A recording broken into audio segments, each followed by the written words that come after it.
Radio Publique Africaine.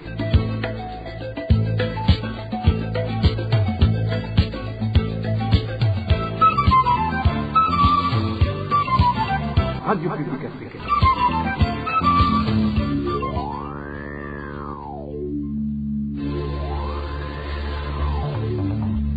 C'est le moment de suivre le journal parlé en français. À la présentation, Émile Nivassoum.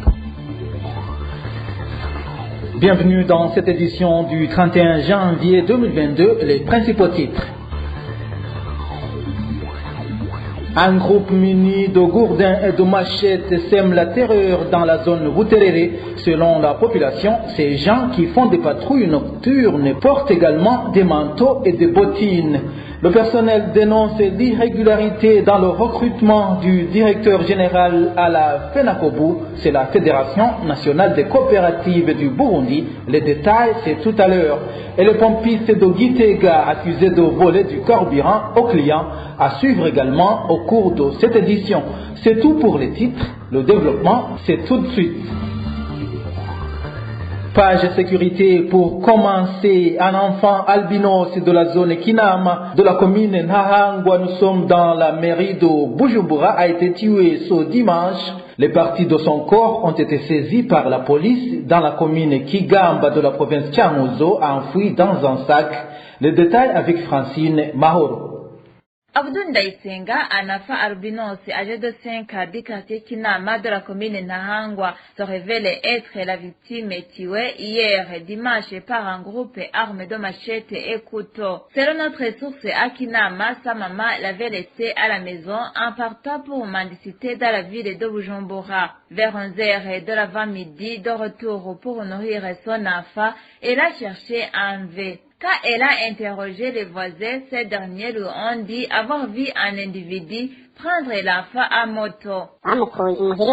Ils l'ont kidnappé à son domicile de Kinama à Bujumbura. Son ravisseur l'a emmené à l'intérieur du pays. Celui-ci a été attrapé après l'avoir étranglé, tué et enfoui dans des sacs. Des sources déclarent que cet enfant a été tué dans des conditions atroces, pour la seule raison que ses bourreaux ont emporté les os de son corps. Par après, ils lui ont enlevé la chair aux bras et aux jambes et ils ont emporté les os. Des sources proches de la commune Kigamba, confirmées par les administratifs, indiquent la saisie des membres de cet enfant enfouis dans des sacs dans la réserve naturelle de la Luvubu, dans la partie de la commune Kigamba. Les mêmes sources témoignent de la présence de 3 hommes accusés du crime avec des motards qui les transportaient dans cette réserve. Ils étaient venus jeter les membres. Par après, ils ont été aperçus par un enfant gardé des chèvres. Ce dernier a lancé l'alerte. Deux présumés coupables ont été pris en flagrant délit avec 3 motards qui les transportaient. Actuellement, tous les 5 sont détenus dans les cachons du commissariat de police de la province de Changuzo. Toujours en page de sécurité, un groupe de personnes qui patrouillent la nuit sème la terreur au sein de la population de la zone Wuterere. Nous sommes dans la commune Nahangwa de la mairie de Bujumbura. Ces gens portent des manteaux et des bottines. Ils se munissent également de gourdins et de machettes. Elvis Nyomongere nous en dit plus. Depuis la semaine dernière, il s'observe en zone Wuterere un groupe de personnes qui sèment la peur au sein de la population durant les heures avancées de la nuit. Ces personnes patrouillent la nuit à travers les quartiers de la zone Wuterere. Nombreux parmi elles sont des jeunes et des hommes. Selon notre ressource à Wuterere, parmi ces personnes se trouvent des ressortissants de la zone Wuterere et d'autres restent inconnus. Ces personnes font ces patrouilles munies de machettes et de bateaux et portent de longs manteaux, des bottines et des bérets. Précise de notre ressource à Wuterere. Ce groupe est encadré par un homme qui porte une tenue militaire d'exercice. La même source indique qu'il n'y a pas encore de victimes signalées des exactions de ce groupe, mais précise que la population de Wuterere est plongée dans une peur panique parce qu'elle ne connaît pas encore la mission et les objectifs de ce groupe. Jusqu'ici, l'administration de la zone Wuterere n'a rien signalé de l'existence de ce groupe. De plus, cette population de Wuterere crée souligné que ce groupe ne s'adonne à des exactions en perturbant la sécurité de la zone. La population de la zone Buterere demande à l'administration de sortir de son silence pour tranquilliser la population et donner la vraie identité et les missions de ce groupe. À ce propos, la rédaction de la RPA a tenté de joindre le chef de zone de la commune Buterere, mais en vain. Pour clore cette page sécurité, parlons du bilan hebdomadaire de la RPA. La rédaction a pu répertorier 8 personnes assassinées au cours de la semaine écoulée. Ces assassinats ont été constatés dans 4 provinces du pays. 3 parmi les victimes ont été identifiées comme des Imbonerakure. Eric Nionzima. 3 Imbonerakure ont été tués dans différentes communes de la province de Cibitoke. Le premier des Imbonerakure s'appelle Kome Mawenayo. Il a été tué à coups de bâton et de gourdin, lui asséné par des veilleurs de nuit. Il était en train de voler dans un champ de maïs sur la colline Muika 1 de la commune Rugombo vendredi passé. Le deuxième Imbonerakure tué porte le nom d'Etienne Nyonguru, lui aussi mort à coups de bâton et de gourdin quand il a été attrapé par la population en train de voler dans un ménage du chef-lieu de la commune Uganda ce mercredi dernier. Le troisième Imbonerakure tué en province de Cibitoke, connu sous le nom de Claude Bizimana, lui aussi tué ce mardi dernier par la population lorsqu'il a été appréhendé en train de voler une vache sur la colline Buhaïla de la commune Mugui. Après ces meurtres, les administratifs de la province de Cibitoke demandent à la population de ne pas se faire elle-même justice. Dans la province de Changuzo, des personnes ont été attrapées en possession du cadavre d'un enfant de 5 ans, du nom d'Abdoul, dans la réserve naturelle de la Ruvubu, en commune Kigamba. C'était le dimanche dernier. Cet enfant albinos aurait été tué dans la zone Kinama de la capitale économique Bujumbura. Le même jour du dimanche, une femme du nom de Jacqueline a été trouvée morte dans une rivière de la sous-colline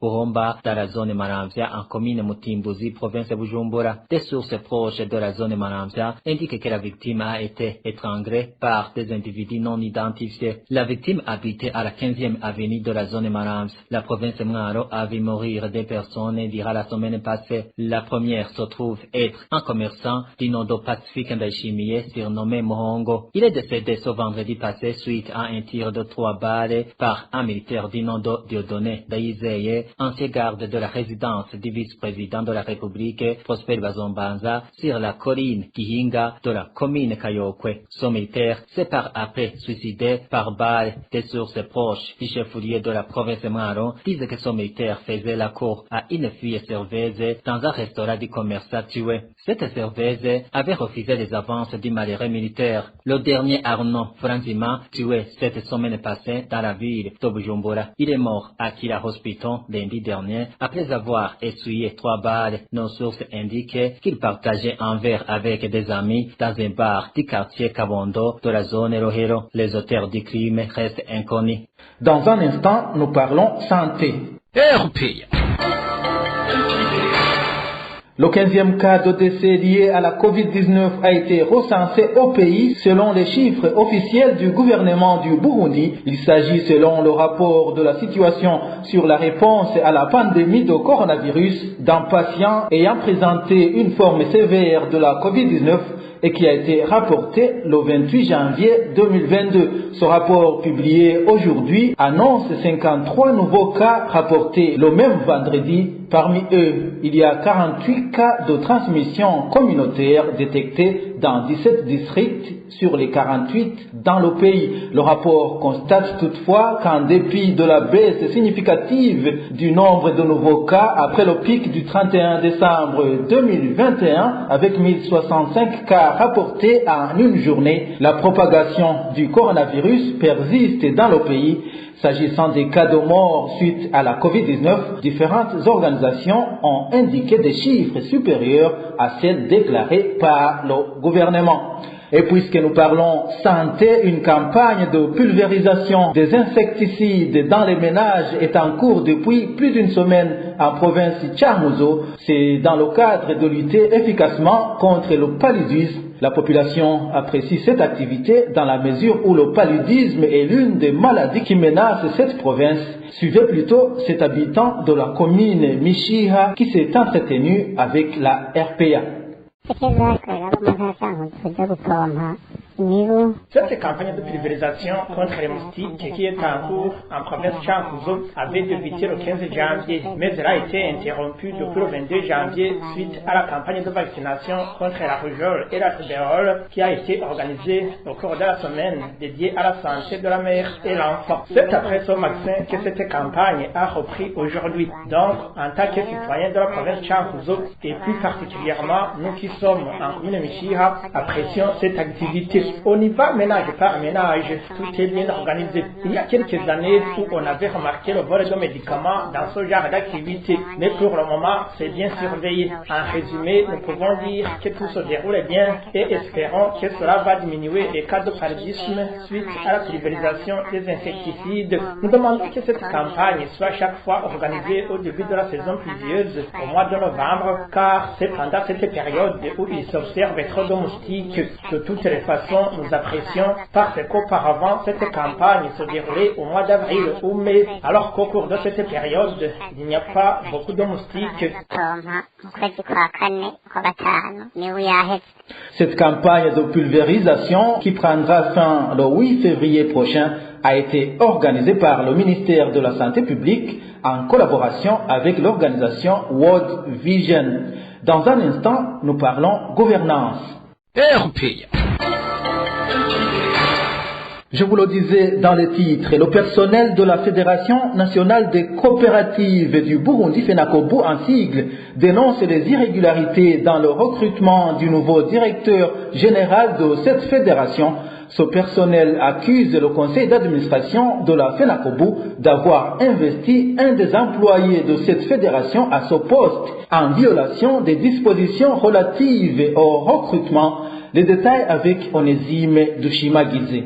Après que la Fédération nationale des coopératives du Burundi, FENACOBU en sigle, ait lancé un avis d'appel d'offres au poste de la direction générale de cette fédération, au remplacement du directeur général qui a terminé son mandat depuis un certain temps, le personnel de la FENACOBU accuse le conseil d'administration de cette fédération d'avoir investi à ce poste un certain Théogène Ndayisenga, actuellement responsable du service informatique au sein de la FENACOBU en violation des dispositions relatives au recrutement du personnel.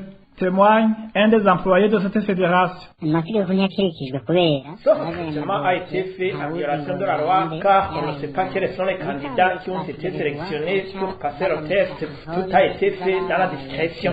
Normalement, on devrait afficher les noms des candidats qui ont été présélectionnés et ces derniers devraient faire le test écrit et puis l'interview. Tout cela n'a pas été fait. Ce qui nous a surpris, c'est d'apprendre qu'un des employés de la FENACOBU, responsable du service informatique, a été retenu par le conseil d'administration comme étant le meilleur des candidats à occuper ce poste. C'est vraiment de la honte ce qui se passe au sein de la FENACOBU. Le personnel de la FENACOBU fait savoir qu'il ne comprend pas comment l'informaticien Théogène Ndayisenga a été retenu au poste de directeur général de cette fédération au moment où avoir un diplôme universitaire en économie était un des critères avancés. Il n'est pas compétent dans la gestion des banques car son diplôme n'est pas compatible aux responsabilités qui l'attendent. Nous pensons que même si dans l'appel d'offres il y a eu des candidats qui ont fait l'économie, rien ne pourrait empêcher à la FENACOBU de relancer cet appel d'offres. On a besoin des éclaircissements. Après avoir retenu le nom de Théogène Ndayisenga comme étant le nouveau directeur général de la FENACOBU, le conseil d'administration de cette fédération a contacté la Banque de la République du Burundi, BRB, en charge des questions en rapport avec la gestion des banques et des microfinances pour validation de ce candidat retenu. Mais cette dernière s'est réservée de valider le nom de cet informaticien. En complicité avec le député élu en province de Muyinga, Dinodo rédempteur Gahitira, le conseil d'administration de la FENACOBU serait en train de convaincre les responsables de la BRB afin que Théogène Ndayisenga soit investi à tout prix au poste de directeur général de la FENACOBU. Le personnel de la FENACOBU demande à la BRB de ne pas valider un candidat retenu en violation des dispositions relatives au recrutement du personnel. La rédaction de la RPA n'a pas pu joindre le conseil d'administration de la FENACOBU pour de plus amples éclaircissements à ce sujet. Toujours en page gouvernance, parlons de cette persistance de la pénurie du carburant dans la capitale économique, une situation que les citadins trouvent incompréhensible 5 jours après que le prix de ce produit ait été revu à la hausse. Plus de détails avec Josiane Mouzanez. La décision de revoir à la hausse les prix du carburant a été prise le mercredi 27 courant. La raison avancée était la hausse de l'or noir sur le marché international.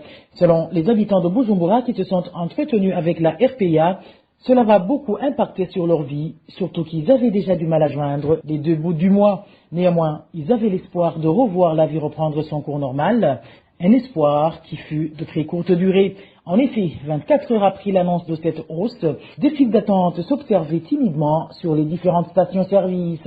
Mais vendredi soir, les files se voyaient à perte de vue. Jusqu'à ce lundi, la situation était telle qu'elle, même si certaines stations servaient difficilement le peu de carburant qu'ils avaient.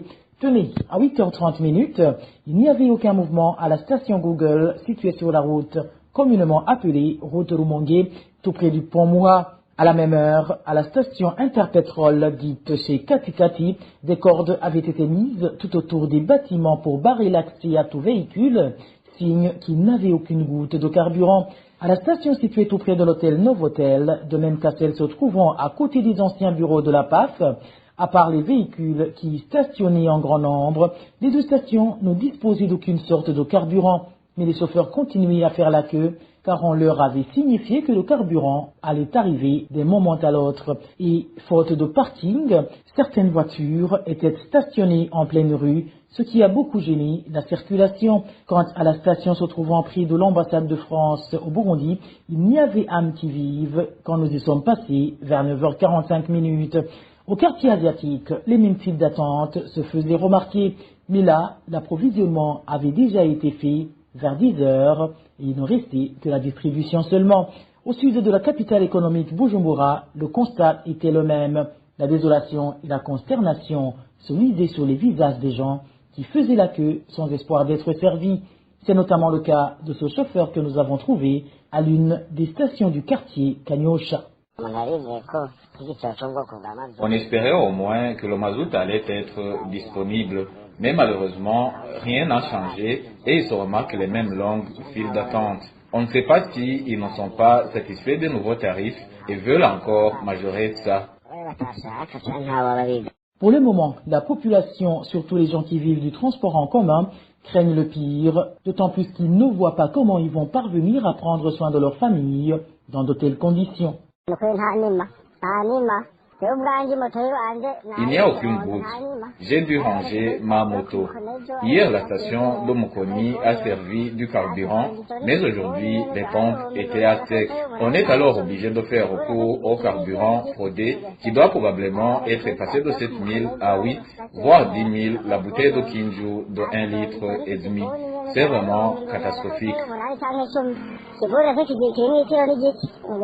Les habitants de Bujumbura disent ne pas comprendre l'intérêt du gouvernement à revoir à la hausse le prix du carburant si c'est pour continuer à trimer pour s'en procurer, d'où ils demandent aux autorités habilitées de penser plutôt à une solution durable qui pourrait résoudre une fois pour toutes cette pénurie récurrente du carburant. Parlons toujours de carburant. En clôturant cette édition, certains habitants de la province Gitega accusent les pompistes de voler du carburant en leur donnant la quantité qui ne correspond pas à l'argent payé, une situation qui se présente ainsi alors que la pénurie de ce carburant perdure. Les détails avec Éloge Divin Remesha. Certains conducteurs de véhicules et de motos en province Gitega s'indignent du fait qu'ils ne sont plus servis conformément à l'argent payé au niveau des stations-service. Ils estiment que cette pratique s'est généralisée dans toutes les stations-service depuis que la pénurie du carburant a débuté. Cet habitant de Gitega accuse les pompistes d'utiliser plusieurs manœuvres.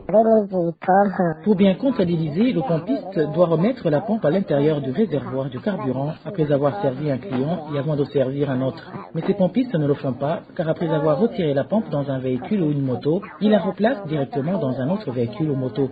Et c'est comme ça alors que les vols s'opèrent et tu peux acheter l'essence de 10 000, mais on te donne une quantité équivalente à 9 000 francs. Une autre méthode utilisée par les pompistes actuellement consiste à ne pas accepter de vendre du carburant aux acheteurs qui se munissent des bouteilles ou de petits bidons, ajoutent nos sources. Pour motif, la capacité volée serait facilement détectable par les clients, ce qui leur empêcherait donc d'atteindre leur objectif. Par conséquent, certains habitants de Gitega s'indignent que, des fois, les réservoirs de leurs véhicules ou motos se vident en cours de route alors qu'ils croyaient avoir acheté le carburant suffisant. À cela s'ajoute également la problématique du manque de carburant qui n'est toujours pas résolue. Ces habitants de Gitega demandent qu'une inspection soit faite au niveau des stations-service afin que des coupables de ces actes de vol soient sanctionnés. Voilà, chers auditeurs, c'est la fin de cette édition du 31 janvier 2022. Merci à vous tous qui nous avez suivis. À la présentation, c'était Émile Nibasumba. Au revoir.